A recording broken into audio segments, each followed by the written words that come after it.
Friends, recent டேஸாக என்னோடய பையனுக்கு வந்து நெஞ்சு சளி பிடிச்சிருந்துச்சு.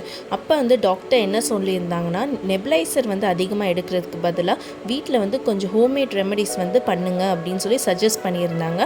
அதுக்கு வந்து நான் நாட்டு மருந்து கடையிலேருந்து இந்த ஓமம், சுக்கு, மிளகு இது 3மே நான் வந்து ரெடிமேடாக வாங்கியிருந்தேன். வாங்கி அதை வந்து ஃப்ரை பண்ணி சும்மா அடுப்பில் வந்து ட்ரை ஃப்ரை பண்ணி நான் வந்து பவுடர் ஆக்கி அதை வந்து வடிகட்டி அந்த பவுடரை வந்து பியூர் ஹனியில் வந்து நான் மிக்ஸ் பண்ணி அவனுக்கு கொடுத்துருந்தேன். பியூர் ஹனியில் மிக்ஸ் பண்ணி கொடுக்குறனால இந்த பவுடர் வந்து நமக்கு தொண்டையில் போகும்போது அந்த நெஞ்சு சளி வந்து க்யூர் பண்ணுன்னு சொல்லியிருந்தாங்க. ஸோ நான் இந்த ரெமெடி வந்து அவனுக்கு நான் ஃபாலோ பண்ணியிருந்தேன். இதில் வந்து கொஞ்சம் தேன் வந்து அதிகமாக ஊற்றிட்டேன். இல்லைன்னா நீங்கள் ஒரு கை மட்டும் நீங்கள் எடுத்து குழந்தைக்கு வந்து நாக்கில் வைக்கலாம். ஹனி யூஸ் பண்ணுறதுனால தொண்டை இருமல் புண்ணை வந்து கொஞ்சம் ஆற்றும்காண்டி நான் வந்து ஹனி யூஸ் பண்ணி கொடுத்துருந்தேன்.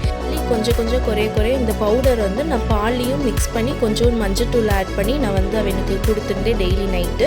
ஸோ சுக்கு, மிளகு எல்லாம் யூஸ் பண்ணுறதுனால நல்ல குழந்தைங்களுக்கு வந்து நல்லா தூக்கம் வரும். அடிஷ்னலாக 2-3 ஹோம் ரெமெடிஸ் வந்து யூஸ் பண்ணியிருந்தேன். அது வந்து நான் அப்கமிங் வீடியோஸில் அப்லோட் பண்ணுறேன். Stay tuned. பை.